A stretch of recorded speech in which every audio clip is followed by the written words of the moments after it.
Merry Christmas, Leo. It's December 2021. It's the last month of the year. I'm here to give you a brief snapshot of what's going on at the closing period of this strange year. It's been in some ways as strange as last year.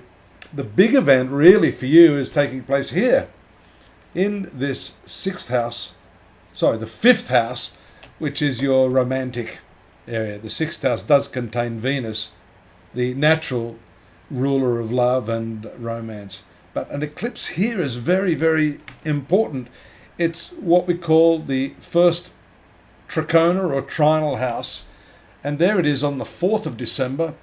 Powerful eclipse with Mercury. Eclipses usually take place there on the nodal axis. So eclipses are very karmic in nature, and this has a lot to do with the way you have been approaching love, creativity, and your self-expression. Now, the eclipse also involves your ruler, the sun. So when that happens and the light of the sun is eclipsed, then, especially here in this creative area, it could show some sort of creative block or some roadblocks to your happiness in the matter of relationships.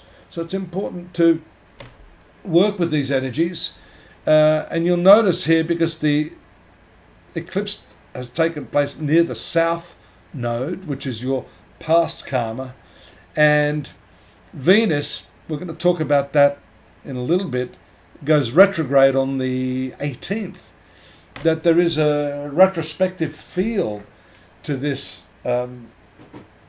set of transits that we're seeing here in your horoscope. Now, it doesn't mean you're not going to meet people. In fact, for those of you that are single, the activation of this fifth house can very much indicate connecting with soulmates, people that you had met in the past and are now reconnecting with. Have a look at this too. There's a very interesting phenomenon taking place, especially when Mars moves past this. There it is there. At 0 degrees, fifth house. You'll notice everything is contained within this hemisphere. That is, the demarcation is by the nodal points themselves. That's very, very, there it is there. Look at that. Everything is contained. So this is a very karmic period for you, especially because this fifth house is a past karma house. So there's stuff rushing in. You may not even understand how that is happening, because the planet that rules this fifth house, Jupiter, also later in the month moves into this eighth house, which is the self-transformation house, Leo. So as you can see, a dominance of past karma. Now, I hope you've been well behaved in your past life, because if you have been, well, you can expect some really nice things happening, especially in the area of love affairs. And you are activated there. You're competitive in your love, you're competitive in your sports, and your creative endeavors, shown by Mars. Mars is very, very pushy. Got to be a little bit careful not to be too pushy, especially in matters of romance. You don't want to scare them off. I don't think that will happen as long as you hold off until Venus is not going to move into this seventh house. I was about to say, wait till Venus moves into the seventh house. That's going to be a while off now, because, as I said earlier, you've got that planet also moving in its retrograde pattern here. Now, notice the Sun on the 22nd moves here into your sixth house, along with Mercury, Pluto, the compulsive one, and Venus. So a lot of activity. Look at this, is just before Christmas Eve. You are going to be one busy little person. You must be careful not to take on the responsibility of doing the shopping, setting the table, making all the cakes, cooking the dinner, washing the dishes, clean. You've got to get other people involved in that, because this sixth house has a dominant theme of service. The 12th house has the theme of selfless service.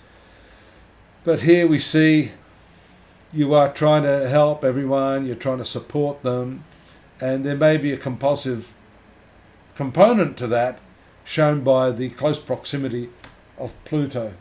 I mentioned earlier the ruler of the eclipse sign, because the eclipse took place in Sagittarius, is Jupiter. There on the 29th, just as the year is coming to a close, the planet of past karma moves to your 8th house. We can't get away from this past karma theme, can we, in the last month of the year?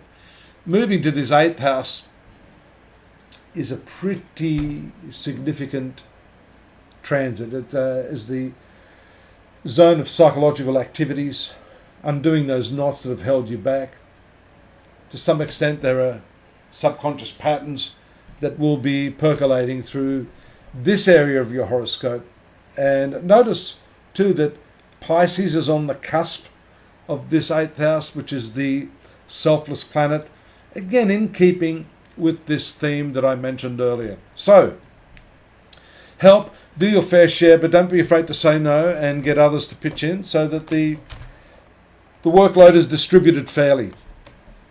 There's more. Yes, there's more. If you pop on over to astrology.com.au, I've got the 2022 forecast up already for you. I hope you'll avail yourself of that. It's going to give you a picture as to what's coming in the next 12 months. And you can put that in context with the daily, weekly, monthly readings that we're doing there. It's best to get a full personal reading, I would suggest, if you want to find out exactly what's happening, because these charts are more for the rising sign, sun sign, or lunar sign, if you know them. But finding the exact patterns at the time you're born is going to be a great way for you to maneuver 2022. Merry Christmas to you. Thanks for all your support through this year. For those of you that are new, I hope you'll join me again as the new year commences. A new year, hopefully much, much better than the last two. See you then. Bye-bye for now.